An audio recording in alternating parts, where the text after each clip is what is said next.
बंगाल की टटका खबर में आप सभी का स्वागत है। टटका खबर इसलिए बोलते हैं क्योंकि बासी खबरों पर हम बात नहीं करते। हम किसी एक प्रवृत्ति को लेकर बात करते हैं, और जब तक हम लोग फील्ड पर नहीं पहुंच जाएं या जब तक हमारी टीम ना पहुंचे, क्योंकि ये वार्म अप है। अभी तो बंगाल के चुनाव में फील्ड पर पहुंचने में बहुत समय है, लेकिन हम लोग वार्म अप सेशन इसलिए लागू कर रहे हैं क्योंकि पिछले विधानसभा चुनाव में भी यही लग रहा था कि इस बार हो जाएगा, और हिंदू भाई लोग जो हैं वो सोते रहे, भाई लोग बहन लोग, और बंगाली में कहें तो भाई लोग और बौद्धी लोग। तो इस बार वे सोए न रहे, इसलिए हम लोगों ने चर्चा का फलक थोड़ा सा जल्दी कर दिया है, थोड़ा सा बढ़ा दिया है। हम लोग थोड़ा पहले से बातचीत कर रहे हैं। दुखद बात यह है कि बांग्लादेश में हिंदुओं की नृशंस हत्याओं का दौर जारी रहा है, और अब तक 20 दिन की हिंसा में लगभग 10 हिंदुओं की जान अलग अलग इंसिडेंट्स में जा चुकी है, भीड़ की हत्या। और अधिकतर मामलों में कारण सिर्फ और सिर्फ उनका गुनाह, उनका धर्म था, उनका हिंदू होना था। एक वीडियो है जो रूह को, आत्मा तक को झंझोरने वाली है। मैं नहीं चाहता था कि इसे दिखाऊं, लेकिन फिर मुझे लगा कि शायद हिंदुओं को ऐसे दृश्य भविष्य में, चाहे वो बंगाल हो, चाहे बिहार हो, चाहे कहीं भी, देखने पड़ेंगे। इसलिए बेहतर है कि इस वीडियो को चला दिया जाए। ये एक महिला का वीडियो है, देखिए।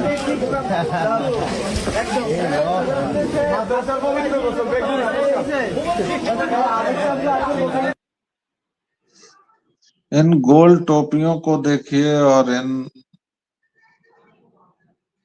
लोगों को पहचानिए कि ये कौन लोग हैं।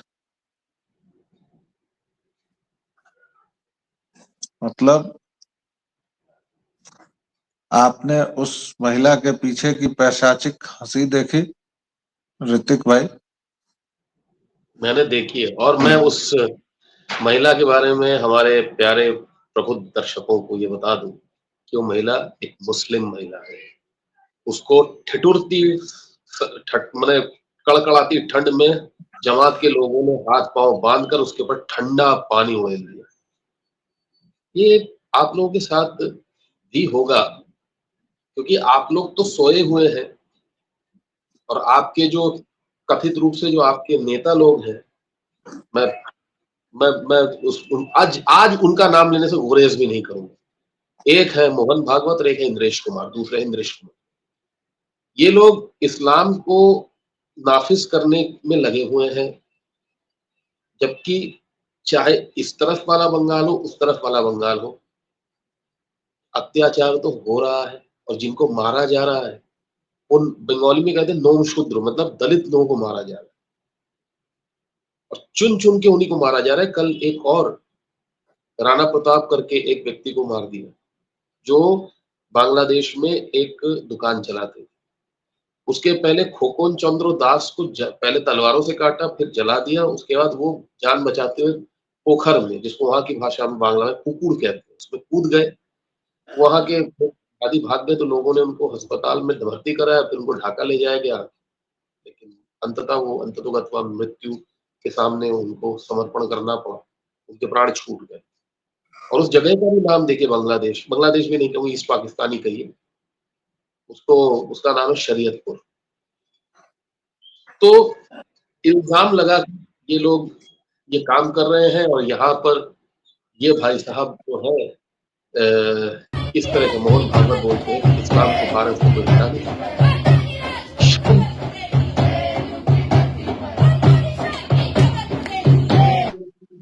ये थोड़ा लग सकता है कि अलग वीडियो हो, ऋत्विक भाई, लेकिन ये वीडियो जेएनयू का है। अमित शाह मोदी की कब्र खोद रहे हैं, और यही विचारधारा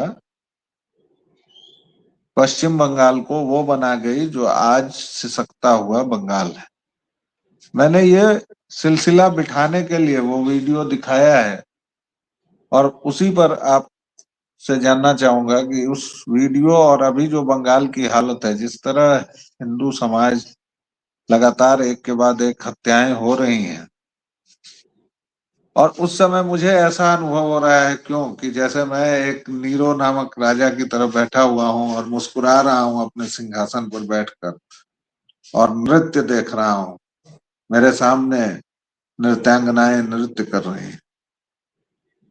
इस पूरी चीज को, क्योंकि प्रधानमंत्री और गृह मंत्री के नाम पर और जेएनयू में अभी वो विचारधारा पोषित है, और वही विचारधारा जिहादियों को भी प्रश्रय पश्चिम बंगाल में दे रही। कोई साम्य सिमिली कुछ कहीं कनेक्शन भिड़ा हुआ लगता है। बिल्कुल लगता है वो, मतलब बंगाल में देखिए इसी तरह की सोच है। तभी तो एक ताजमुल नाम का एक बांग्लादेशी, वो एक महिला को सरेआम, कि उसके पति ने इल्जाम लगा दिया, हिंदू पति, हिंदू महिला, कि उसने अडल्ट्री की है या किसी दूसरे पुरुष के साथ उसके संबंध है, उसको चाबुकों से पीटा गया। अभी 1 साल भी नहीं हुए इस इंसिडेंट्स को, सड़क पे लिटा लिटा के। यही तो इनकी सोच है ना, मोदी तेरी कब्र खुदेगी, शाह तेरी कब्र खुदेगी। ये इसीलिए ये चीज जो है, ये लोग कौन है मालूम है?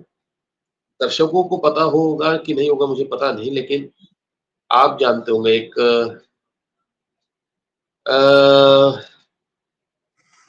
एक महिला है, उनका नाम है आसिया या आसिया अंद्रवी, वो जेल में है। आसिया अंद्रावी हाँ, कश्मीर की हैं, तथाकथित मानवाधिकार वगैरह को लेकर। और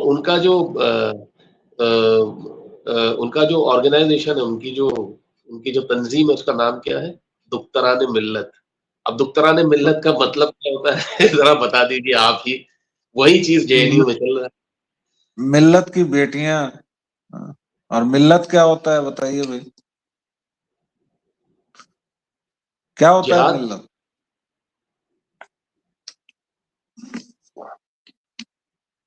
मिल्लत को समझना है तो फिर तबलीग को समझिए, फिर तबलीग को समझना है तब आप उस रूट कॉज को समझेंगे कि बंगाल क्यों कराह रहा है, बंगाल सबसे ज्यादा उस विषाणु से क्यों पीड़ित है, ये तब समझ में आएगा।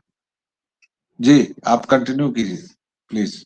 हाँ, वो और उनके उनके पतिदेव फक्टू, वो भी जेल में बंद है। क्यों बंद है?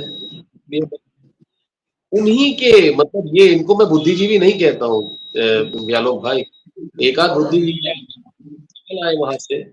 ये जो है ना, ये लोग वही है, दुख्तरान मिल्लत नहीं, ये लोग जिहादन है। इनको देश के टुकड़े करने हैं, इनको प्रगति से कोई लेना देना नहीं है, इनको तरक्की नहीं चाहिए। तो कहते हैं ना, बहबूदी और ये सब जो लफ्ज इस्तेमाल करते हैं, इनको इससे कोई मतलब नहीं है। जहां पर भी ये इन लोगों का इस्लाम नाफिज हुआ है, बर्बाद हो गया है वो देश।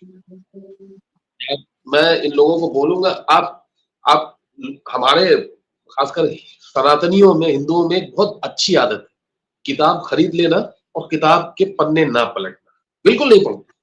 मैं यहाँ पर एक मुस्लिम स्कॉलर है, आज मैं रामदास बाबा को सुन रहा था, श्रीकांत भाई को सुन रहा था।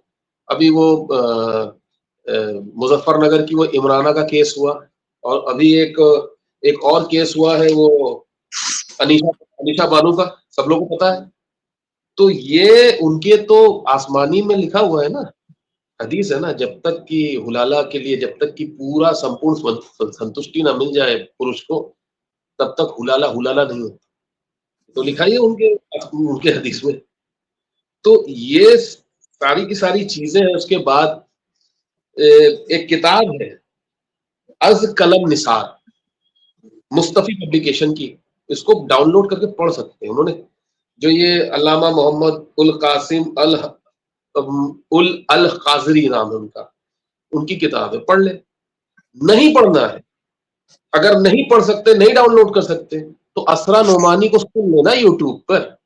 वो एक मुस्लिम महिला होकर किस तरह से इन लोगों की मजम्मत करती है, जरा देख लें, उन्हीं को सुन लें, कम से कम सुन लें, उनको बहुत कुछ पता चल जाएगा। आज पिछले 2 दिन से नेपाल में भी फूल बरसा रहे हैं वो लोग हिंदुओं पे, बहुत कायदे से। और वहां पर तो उनके उनके अपने ही, आपने कई बार जिक्र किया, दूसरों ने भी, विद्वानों ने जिक्र किया है कि उनके आसमानी में लिखा ही हुआ है कि महिलाएं माले गनीमत है। तो ये सब, ये जो कर रहे हैं ना मोदी शाह कब्र खुदेगी, इनके पीछे इनकी चाबी भरने वाला तो कोई कोई खालिद और कोई शर्जील इमाम जैसा ही बैठा हुआ है। और ये सब वो खुदकश बख्ता बनने की तरफ कई कदम बढ़ा चुके हैं। तो खतरा तो है। और दूसरी चीज आपने बोला ना कि बंगाल में जो महिलाएं हैं, मैं ग्रामीण महिलाओं की बात, खासकर कोलकाता के आसपास जो महिलाएं रहती, मेरे रिश्तेदारों में भी देखकर बहुत बुरा लगता है। इन सभी को स्टॉकहोम सिंड्रोम है, और जब तक इनको स्टॉकहोम सिंड्रोम है, कैसे, अगर कोई उस दिन कोई भाषण भी दे रहा था, अगर जीत भी गई बीजेपी, परिवर्तन कैसे लाएंगे? 1972 में तो सिद्धार्थ शंकर रे को इन लोगों ने जितवा दिया था, वो तो पकड़ पकड़ के नक्सलियों को अंदर डाल डाल के मार रहे थे 5 साल के अंदर अंदर। फिर उसी को जिता दिया, ज्योति बसु को, जिसको मैं इंसानी खाल में भेड़िया कहता हूँ, राक्षस कहता हूँ। ज्योति बसु इंसान नहीं था, आपने उन्हीं को जिता दिया। ऐसा वैसा नहीं जिताया भाई, ऐसा जिताया कि मतलब जिताते चले गए। सबसे लंबा चीफ मिनिस्टर रहने का रिकॉर्ड, वो तो पता नहीं अभी टूटा है कि नहीं, याद नहीं मुझे अभी। नहीं, अभी छाती पीटते हैं कि हम लोगों को विस्थापित कर दिया, कि हम वहां से छोड़ छाड़ गया। नहीं, बिहार के लोग भी छोड़ छाड़ के आए थे, लेकिन उन्होंने एकजुटता दिखाकर जंगल राज को खत्म किया ना। मध्य प्रदेश ने कब का खत्म कर दिया, उसके बाद बिहार ने किया, उत्तराखंड ने किया। दक्षिण भारत में लग रहा है कि अब हिंदू जाग रहा है, वहां पर भी लगता है बहुत जल्दी वहां पर हमको देखने को मिलेगा। पंजाब में भी अगले 5-6 सालों के अंदर हमको जरूर कुछ ना कुछ परिवर्तन। एक यही लोग हैं जो सोए हुए हैं मछली भात खा के। आज मुझे बोलना पड़ेगा, मुझे खाने पीने पर किसी का टिप्पणी नहीं करनी चाहिए, लेकिन ये लोग ऐसा सोए हुए हैं, ऐसा सोए हुए हैं कि फिर कोई। अच्छा देखिए, जरा खाने पीने की बात नहीं करते, थोड़ा सा जरा इस बंगाली सिंड्रोम पर, ये सोने वाला जो है, एक और शहर है जिसको मैं जानता हूँ, लेकिन वो शहर है, हालांकि अब वो शहर भी बदल गया है। बनारस जो मैं 15 साल पहले वाला जानता था, तो वहां लोगों का था 1 से 3 की नींद जरूरी है। उस समय आपको बनारस में कोई कुछ नहीं, घाट पर भी सबसे कम लोग, और ये हो। बंगाल में भी मतलब दुकान हो कुछ हो, ये 2 घंटे का पावर नैप उन लोगों के लिए बहुत अनिवार्य है। और उसके बाद वही कारण माछ भात, क्योंकि मैं जिस जगह से हूँ मिथिलांचल, वहां भी वही माछ भात, वहां भी वही प्रमाद, वही आलस्य, वही जड़ता, वही सब कुछ। देखिए क्या है ना, तो खतरा सामने ही,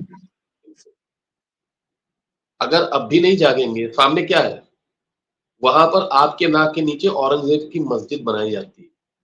टॉप 20 जो बंगाली है उनमें टीटू मीर जैसे आदमी का सोहरावर्दी का नाम लिखा हुआ। और गिरी महाराज 9वीं शताब्दी के जो ऋषि हैं वो सबसे आखिरी में आते हैं। इस तरह से विकिपीडिया आप लोगों को थप्पड़ मार रहा है, क्योंकि आप लोगों ने अपना इतिहास भुला दिया। कलकत्ता जाने लायक नहीं है, जैसे एक बार, कई बार आप बोल चुके हो ना, जाने लायक नहीं।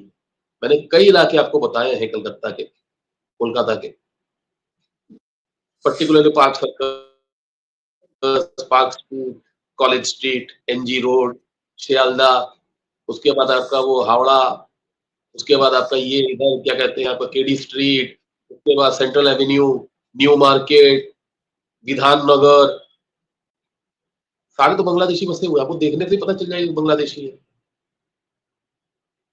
हालांकि आज दीदी बहुत झल्लाते हुए गई है, सुप्रीम कोर्ट में याचिका डाली और बोला कि होगा तो एसआईआर के खिलाफ मैं पैरवी करूंगी। जमीन तो इनकी हिली हुई है, लेकिन अब सब कुछ डिपेंड करता है कि भैया ये जो सोए हुए हैं, ये कितना % वोट डालते हैं। घर के अंदर इनका वोट वो बना दीजिए, इनके अपने जो बंगलो छोटे छोटे कॉटेजेस बने उसमें उसके अंदर बना दीजिए, ये फिर भी सोए रहेंगे। आप इतने कठोर क्यों हो रहे हैं भाई बंगालियों पर? है वो लोग, मैं क्या बोल रहा हूँ गौरव भाई, सब जाग जाएंगे, एक यही है। आपके खिलाफ फतवा निकाल देंगे बंगाली लोग। निकाल देना, ऑलरेडी निकाल चुके हैं, ऑलरेडी बहुत सारे मेरे बंगाली मतलब रिश्तेदार हैं, मुझे उन पर तरस आता है। I really feel pity for them. बोलते कि ये जो हिंदी भाषी संकुल है ना, यहाँ के लोगों को लगता है कि इनकी वजह से आजादी आई है। मैंने उनसे कई बार कहा है, मेरे ही रिश्तेदार है, मैंने कहा कि वो ऐसा नहीं सोचते, वो सोचते हैं कि समूचे भारत के योगदान से जो है स्वतंत्रता मिली है। ये आप लोगों की सोच है, what Bengal thinks today the world thinks tomorrow, ये गोपाल कृष्ण गोखले ने बोला था। अब गोपाल कृष्ण गोखले कैसे क्या थे, कैसे इंसान थे, उसको अगर खोल दिया जाएगा ना तो बहुत लोगों को मिर्ची लगेगी। जैसे महाराष्ट्र में पंडिता रामाबाई पर अगर आपने कुछ बोल दिया तो बहुत लोगों को मिर्ची लग जाती है, वहां पर राजा राममोहन के ऊपर बोल देंगे तो वहां पे बहुत मिर्ची लग जाएगी। ये चीजें हैं। गोपाल कृष्ण गोखले के बारे में कोई चीज क्या मतलब छुपी है? उनको और बाल गंगाधर तिलक को आप एक ही पटल पे रख सकते हैं? नहीं रख सकते। वो भाई साहब वामपंथी विचारधारा के थे, उन्होंने कह दिया what Bengal thinks today the world thinks tomorrow, ऐसा थोड़ा ना होता है। वो गुजरी हुई मतलब समय की बात है।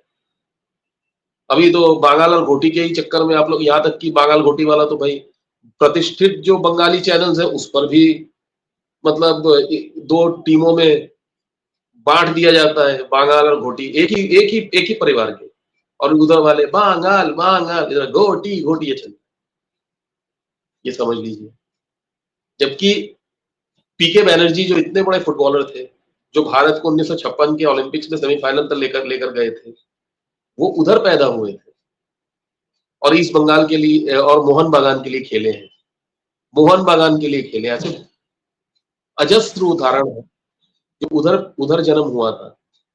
जो आपके, मैं बताता हूँ, सत्येंद्र नाथ बोस, जो हिग्स बोसॉन थ्योरी से जो वो गॉड पार्टिकल्स 2012 में जिसका आविष्कार हुआ, वो पैदा हुए थे कोलकाता में, लेकिन उनके सबसे अच्छे मित्र मेघनाथ साहा वो उधर पैदा हुए थे।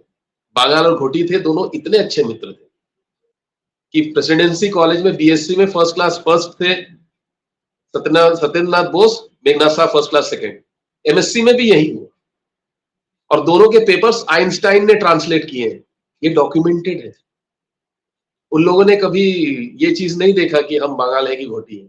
मेघनाथ बोस ने तो दामोदर वैली प्रोजेक्ट जैसे इतना मतलब जिसे कहते हैं कि इतना बड़ी परियोजना को उन्होंने ही उसका खाका बनाया। भारत के जो स्टैटिस्टिकल फादर ऑफ स्टैटिस्टिक कहा जाता है प्रशांत चंद्र महालनोबिस, वो भी ढाका से आते थे, प्रतिष्ठित व्यवसायी परिवार से थे। उनके दादाजी 1854 में ढाका से इधर आ गए, उन्होंने दूसरी पंचवर्षीय योजना का खाका बुना। कहाँ पड़े हुए हो यार इस तरह की बातें करके? मतलब आप समझिए कल्चरली, सांस्कृतिक तौर पर बंगालियों ने अपने आप को बांट लिया है। तो आप मुसलमानों को उस बंगाली पहचान से अलग रखना चाह रहे हैं? बिल्कुल बिल्कुल। सोहरावर्दी का क्या भाई बंगाली लोग तो कहता है कि हम तो भाषा के नाम पर पूरा देश ले लिया, हमारा तुम्हारा कल्चर तो एक के है, हम तुम्हारा भाई है, तुम हमारा चारा है, ये तो कहता है ना। आपको वीडियो भेजा था ना, वो वैगाबॉन्ड राकेश, माँ ढाका जाची, ऐसे ऐसे हाथ हिला के, जिस दिन जमात के हाथ में पड़ गया ना फिर जिबा हो जाएगा उसका। शर्म नहीं आती इन लोगों को? क्या हालत है। यहाँ पे हिंदू लोग आवाज उठा रहे हैं, और अगर कलकत्ता और वेस्ट बंगाल के बंगालियों में इतनी शर्म है ना, तो बांग्लादेश का सपोर्ट करना बंद कर दो, क्योंकि बंगाल को जीतना है। नहीं तो बंगाल अगर नहीं जीता बाकी सब जीत गए ना, तो आप समझ लीजिए माँ का सर जो है, माँ का जो मस्तक है, वो लज्जा से झुक जाएगा भारत माता। इतनी भी क्या सुषुप्ति भाई कि सोए हुए हो आदि अनादि काल से? बोलते रहते हो कि भैया उसने आकर ये कर डाला, उसने आकर ये कर डाला। खुद कभी उठकर एक साथ सामूहिक रूप से कि अरे ज्योति बसु ने आपके हिंदुओं को मारा था ना मरीज झापी में। क्यों नहीं सड़क पे हर छोटी छोटी बात के लिए अवैध दावी मानते हुए और लाल झंडा लेके उतर जाते थे? क्यों नहीं उतरे उस वक्त उनके लिए? वो भी तो आपके भाई बंधु थे। जब सयानवाड़ी जब हुआ था तब क्यों नहीं उतरे? अशोक कुमार नाइट के समय क्यों नहीं उतरे? सारे के सारे लोग जिन लोगों ने वो काम किया था, वो राम चटर्जी से लेकर एवरीबडी, वो निरुपम सेन से लेकर जो आगे चल के मंत्री बना, वो सारे के सारे इस वाले बंगाल से आते थे। इस बंगाल उस बंगाल करना बंद कर दो, क्योंकि मुसलमान दूर खड़ा होकर ना हंस रहा है, इधर वाला भी और उधर वाला भी। उसको तो बस आप वाजिबुल कत्ल हो, काफिर हो, उसके हाथ में अगर तलवार आई, या तो जजिया दो या गर्दन दो। गाना था ना, प्यार दो प्यार लो, उनका प्यार करने का तरीका ये। आप कुछ सांप्रदायिक बातें कर रहे हैं। क्या करूं इस प्रश्न के साथ आपका? अरे तो नेपाल में तो हिंदुओं को कितना प्यार मिल रहा है नेपाल में, देख लो। यही प्यार मिलेगा इनको 2026 में, अगर इनसे चूक हो गई तो पक्का मिलेगा, पक्का मिलेगा। और ऊपर से कल मैंने आपको एक वीडियो भेजा था, कैपिटल टीवी पर एक महिला आई हुई थी, आचार्य नाम, आचार्य लिखती अपने आगे। मैंने तो सुना था कि पंडिता या विदुषी इस तरह से, हालांकि उसको भी लिखना बहुत, और मुझे तो लगता है कि इन लोगों को ज्योतिष का कोई ज्ञान नहीं है। मैं पिछले 30 साल से देख रहा हूँ ये ज्योतिष लोग क्या करते हैं टीवी पे। वो कह रही है कोई धर्म खराब नहीं होता। मैंने कहा ले, उसका मैंने बंद कर दिया। मैंने कहा जब इनका नाम ये सोलंकी है और आगे नेहा लिखती है, ये कह रही धर्म कोई, भैया धर्म सिर्फ एक है, सनातन। इनको मार्क्स का 10 कैपिटल पढ़ना चाहिए, इसमें उसने लिखा था religion is a codified language. इनको पता नहीं है। इन्होंने इन लोगों को पता है इस्लाम ने कितना अत्याचार किया है, मतलब हमारे देश में या दुनिया भर में। ग्रीक्स ने क्या किया, मतलब क्राइस्ट के, मतलब क्रिश्चियनिटी आने से पहले अपने यहाँ पे खुला प्रोस्टिट्यूशन था, सोक्रेटिस और इन लोगों ने क्यों नहीं लिखा उसके ऊपर? या प्लूटो या एरिस्टोटल ने? या स्पार्टन्स क्या करते थे अपनी महिलाओं के साथ? क्लियोपेट्रा के साथ क्या हुआ?